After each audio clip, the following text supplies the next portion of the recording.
The CW Twin Cities presents See What's Now, your entertainment news source. Hey everybody, John Foss, CW Twin Cities, and I am very excited to talk with Jeannette Walls, who is the author of The Glass Castle, which is being made into a film and will be in theaters on August 11th. Thanks for being here. Thank you. So first of all, we are at the Library Lounge at Mercy Bar and Dining Room. Isn't this like the best This is pretty great. setup ever? Yeah, it really is. Very elegant. So tell the viewers at home what this film is about for people that might not have heard of it yet. It's about my family, and I had one of those families that people point at and say, why don't those parents take care of those kids? We were shabby, we were rough, we slept in cars, sometimes we'd get a house and would run without paying the rent. But through all that chaos, Dad said that one of these days we would have a nice place to live. One of these days he was going to build us a fabulous glass mansion out in the desert, and he called it the Glass Castle. And I guess, and it's based on a true story. Yes. I guess one of the first questions for me, and I think a lot of viewers, when you see based on a true story at the beginning of the film, how much of the film is actually true? The film is astonishingly accurate. You know, I wrote the book 12 years ago, rather it was published 12 years ago, and I was really, a lot of filmmakers looked at it and wanted to change it and Hollywoodize it. And Destin Daniel Cretton, who's not only the director, but one of the co-writers of it, he was passionate about authenticity. He collapsed a few scenes, he telescoped them, and there's a couple of characters that he developed a little and expanded on, but that was always done in concert with me. He talked to me at great length about, well, what really happened here? We can discuss this a little bit more. Did anything like this happen? Can you describe, a couple of episodes like this? So I was elated about how close it was to true life. Well, I think I mentioned this before we started talking on camera, but I thought it was an amazing film. Thank and you. like for me as a father, I could totally relate to the father-daughter relationship. So that was great, and I think there's a lot of different people in the story that other people can relate to too. And I just felt like it came off very true to life and just showed the bad things that happen in life, but also good things come out of those. Tell me what you think about the final product. Well, that is music to my ears, because my wildest dream for the movie is that it makes people think not necessarily about my family, but about their own. Yeah. Even if my family is crazier than theirs, they might notice some similarities, or their family might be crazier than mine. But I love what you said about that it captured the good and the bad, because I think that was one of the challenges, certainly it was for me writing the book, that my father was a damaged man. There was much wrong with him. He could be very destructive, but he also could be spectacular and gave me incredible gifts. And how can you have these two almost opposites in the same person, but that's life. And if a filmmaker can capture that, I find that to be a very satisfying experience. So one thing you mentioned yesterday after the film in the Q&A is that the producer, is it the same as The Life of Pi? Yeah, he directed Life of Pi and Blindside, and that's one of the reasons I knew he would get this film made. So many producers tried to and just didn't know what to do with my mess of a life, and he was just passionate about.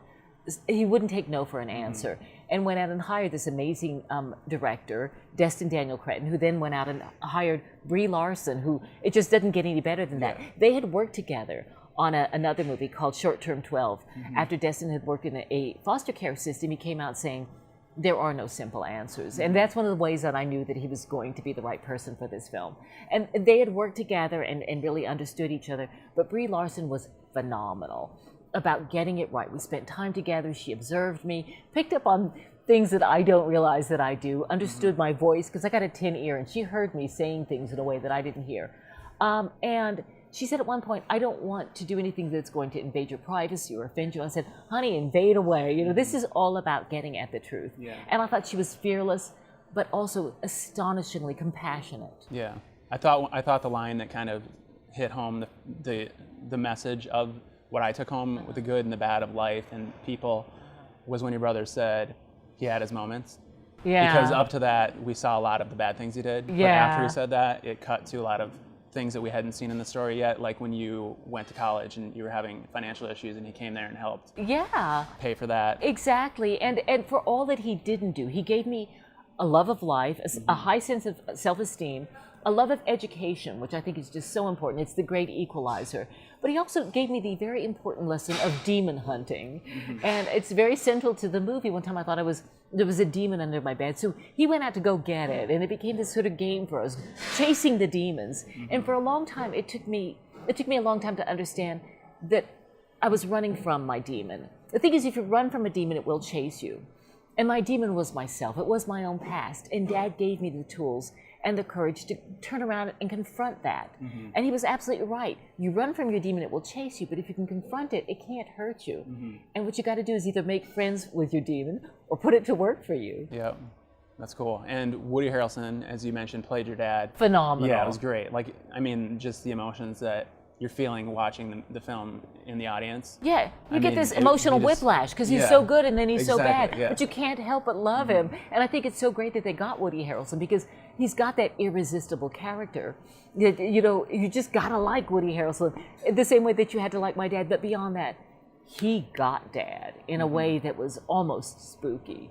Just, you know, he was saying things when they went off script. He was saying things that my father had said that I hadn't told him. And I asked him afterwards, how did you do that? How did you know that? And he studied a tape of my father and had conversations with me about Dad. But he said then he stopped studying the tape because he didn't want to impersonate somebody. He wanted to become that person. And I thought he did. And he had the nickname for your character, Mountain Goat? Mountain Goat. That's what Dad called me. Because I just loved to climb and I had good balance. And it was Dad's way of reminding me that I could climb and I would not lose my balance. Cool. And one of the moments that's a really touching moment and just again kind of showed the good side of him was at Christmas when he took you guys outside and let you guys. He gave us a star. Claim a star. He gave us whatever star we wanted. Now here's the funny thing about life is that is my fondest memory in my entire childhood. I didn't choose a star. I chose a planet. Dad said, what the heck, it's Christmas. Venus, right? I chose Venus. He said, what the heck, it's Christmas. You want a planet, you can have a planet. It's my fondest memory ever. It is my fondest gift to this day. Did you name it? No, it's Venus. I didn't have to name it. It's got the perfect name. Your sister named hers Beetlejuice, right? Yeah. Well, and so Dad gave us this star for Christmas, and to this day, when I see Venus up in the sky, I think, that's mine. I own that. And I love that story so much. I told it at my father's funeral, and after I finished, Lori folds her arms and said, isn't that like that sorry SOB dad of ours to give away something that doesn't belong to him? And I thought about that comment a whole lot while I was trying to write the book because Lori's right. It was a meaningless gesture, but I'm right too. It was a priceless treasure. Absolutely. And so even though it's nonfiction, we shape our truths by which stories we tell and how we choose to tell them. And I think that is true with the movie as well. You know, they could have made Dad and Mom seem horrible, or they could have made them seem almost saintly. How do we tell our truths? How do we tell our own stories? And it is a choice to focus on the good.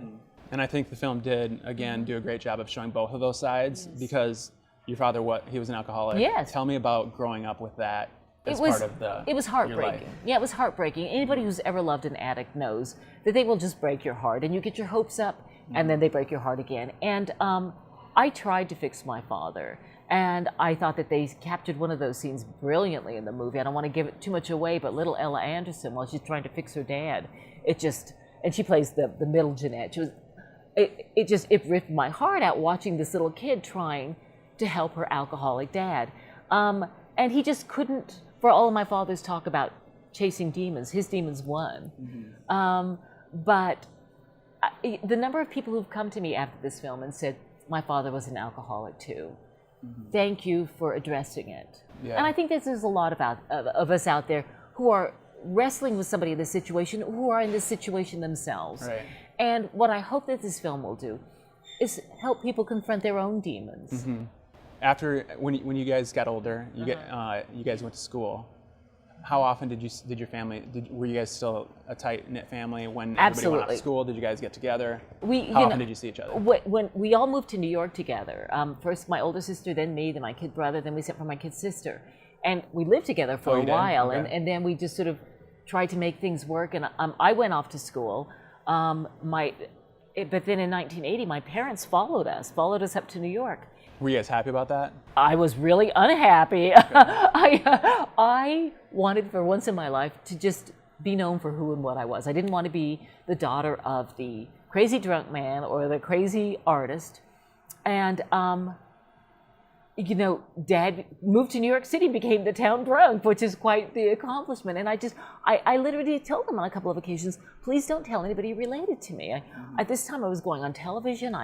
My career had kind of taken off, and I wanted to be the woman without a past, but the past has a funny way of catching up with you. At one point, you see him in a taxi cab. I did. Did that actually happen in real life? It happened in real life. I was going to a fabulous party, and I looked out the window, and there's Mom rooting through the garbage. And I actually ducked in the taxi and asked the driver to take me home. And I got together with my mom a couple of days later, and I said, "Ma, what the heck am I supposed to tell people about you?" And she said, "Tell them the truth." And I don't know if she was challenging me or giving me permission, but it was the best advice anybody's ever given me. But then I had to figure out, what is the truth? Yeah. Was it a tragedy or a comedy or a triumph? And it's kind of all of the above. Exactly, and that's what the film hit, so did a great job. So what is your family doing now? My older sister's an artist living in Manhattan. My brother was a cop for many years. He retired. He now works for Habitat for Humanity. My kid's sister was the one who didn't fare so well, but she's living in a clean, safe place on the West Coast, and we're in constant contact, so I'm grateful for that. My mother's abandoned building, where she'd been squatting for 15 years without heat or running water, it caught on fire about 10 years ago, and she was homeless again. I've left New York City. I live in Virginia. I said, "Ma, this is crazy. Come live with me in Virginia." She said, "You live in the sticks. You live in the middle of nowhere. Why would I want to live with you?" I said, "Because you won't have to sleep on a park bench, Mom." And she said, "I'm not a moocher. I'm not a charity case." And I said, "I'm thinking of getting horses, and I could really use your help." She said, "I'll be right there." Cool. So Mom has been living not with me, because I'm not a saint, but I built a place out back for her. And she actually cooperated with the movie. That is her artwork you see in the movie. Yeah. At first, she didn't really want to cooperate, and I think she thought that they were going to make fun of her. And she kept on calling my sister Lori. They were discussing the progress of the movie, and she found out that Naomi Watts was going to be playing her, so she calls up. She didn't know who Naomi Watts is. She calls up, "Who is this Naomi Watts character anyway?" And my sister Lori says, "She's very beautiful and very talented." And suddenly Mom's on board. Okay. All right. We'll let it slide. I'm on. Right. Let's do the movie. There you go. Great. At the end of the film, you say something that to the viewers at that point might come off very shocking. After your father passes, you say that you're lucky. You feel lucky. Oh. Do you still feel that way? And I mean, just through all the stuff you guys went through, tell me about that. I am the luckiest person in the world. I can't believe where I'm sitting right now talking to you. I think that I was given such astonishing gifts, but I will never take my life for granted. Every time I turn on the shower, I can't believe that there's warm running water. I can go to a grocery store and buy anything I want. But even once I'd accomplished these things, something was missing. Having told my story, because I thought I was protecting myself by not telling anybody, but I was just isolating myself. And now I thought I'd come clean and that everybody would hold me in contempt and ridicule. And people embraced this story. I so underestimated people. Life is beautiful, filled with amazing people. You just got to learn to trust them. So you were a gossip writer, correct? I was. Okay. I was on MSNBC talking about celebrities and their secrets. And the hypocrisy did not escape me. The fact that I'm chasing other people's stories while I was hiding my own. Yeah, that's a good point. I didn't think of that. How did you go from having the lifestyle that you had growing up to being a gossip columnist? I wanted to be a reporter. I wanted to write about important stories and about poverty and things like that. And I was hired at New York Magazine while I was still in school. I'm basically head pencil sharpener. I was the one who went and got coffee. And they hired me out after college. And I tried to write a couple of columns for them about the poor, and they said, "These are really boring." They put me on this column about movers and shakers that everybody hated doing because you got yelled at and insulted and people threatened to beat you up. And that's the way I grew up. I'm fine. Like, hey. I was a rabbit in a briar patch, This is par for the course. Exactly. So I loved it. And it was, in no time, people were sending cars to pick me up. And it was just like, wow, this is amazing. And I worked there for a while. And then they put me on, I went on air online at MSNBC. And I tried to do a couple of mover shaker items. It didn't work so well. And I did some celebrity items, and they got millions of hits. So the die was cast, and I was working the red carpet, interviewing people like Tom Cruise and Julia Roberts. And it was kind of bizarre to me. And I thought I would keep the day job after the book came out if I didn't get fired. At first I thought I'd get fired, but like I said, people are just smarter and accepted it. So you were still working when you I was still working when the book came out. And then a funny thing happened on the red carpet. A very famous woman asked me to turn off the microphone. And, I'd asked her who designed her outfit, and she told me, and she asked me to turn off the mic, and she said, "I've just read your memoir, and I want to thank you for writing about alcoholism in such a candid way. It really helped me come to terms with my father's alcoholism." And I thought, dang it, I'll never be able to write anything mean about that person again. So I didn't get fired, but I got defanged. You know, I believe the truth will set you free, but what was I doing chasing other people's stories? And I didn't want to do it anymore. But I don't have any other talent in the world. I was looking into dog walking. I don't know what I could do. And I did not expect this book to hit, but I still quit. I just didn't want to do it anymore. And the book just kept selling, much to my shock. I didn't think people would read it, but they have, and they've understood it, sometimes better than I do.